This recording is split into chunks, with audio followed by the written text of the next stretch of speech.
Trucks are an inevitable part of every engine's day on the island of Sodor. The smaller engines do most of the goods work, but even the big express engines must pull goods trains sometimes. They don't always like to, but they know the flat controller depends on them, especially when the goods trains are too heavy for the smaller engines to pull. One morning, Gordon waited at the yard for a fast goods train to be shunted behind him, as Thomas the tank engine sat nearby. "This is an unusual sight," Thomas giggled as the long train was coupled to Gordon. "I'd rather be pulling the express. I can't abide these dirty coal trucks." "It's not so bad," Thomas laughed. "A little coal dust never hurt an engine before." "No, but it does make an engine look silly, much like you did covering it at the coal tower the other day." Thomas scowled. He did not like to be reminded of the time that Percy had pulled his empty trucks beyond the coal chute, causing the coal to billow out all over Thomas instead. "That wasn't my fault," Thomas bleated. "Ah, but your reaction disproves your point. Coal does hurt an engine's pride, that is." Before Thomas could retort, Gordon steamed away with his goods train in tow.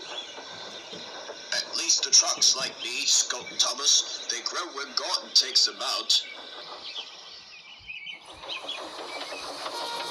Soon, Gordon was making his way down the main line towards the junction. He thundered through the station after the station, his wagons clattering behind him. The other engines watched him as he flew by, flying out of sight. "Gordon must be miserable pulling those trucks," Percy said to Edward as Gordon passed by. Edward laughed. "You're right, Percy. If there's one thing that Gordon hates, it's trucks." Gordon, having passed through much of the busy intercity segments of the main line, entered the vast Sodor countryside. All around him were rolling hills, vast plains, and farmhouses. The big engine began to smile. Though Gordon would never admit it, he secretly loved pulling goods trains down the main line. It gave him a chance to stretch his wheels, and when the trucks were not too troublesome, allowed him to have the solace from the hustle, bustle, and noise of the express. Nothing like it, Gordon chuckled. The trucks sang with him.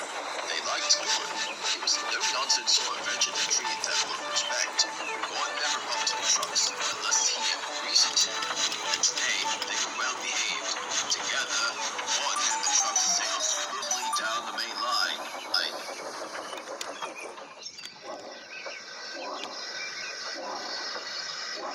It was not long before they arrived. Gordon set down the trucks and ran round. He spoke quietly to them. "Remember, not a word to Thomas," Gordon said. The trucks chuckled. "Right, we can't let him know how much you like pulling us." Thomas pulled into the station shortly thereafter. "Finally, I was beginning to think you'd never come," Thomas laughed. "Well, it was those bloody trucks holding me back. I can't abide them." He grinned at the trucks. "It's okay, Gordon. You can go back to your express now. I'll take them from here. You need washed out, by the way. You're covered with coal dust." To complete his act, Gordon gave a snort and huffed away to the turntable.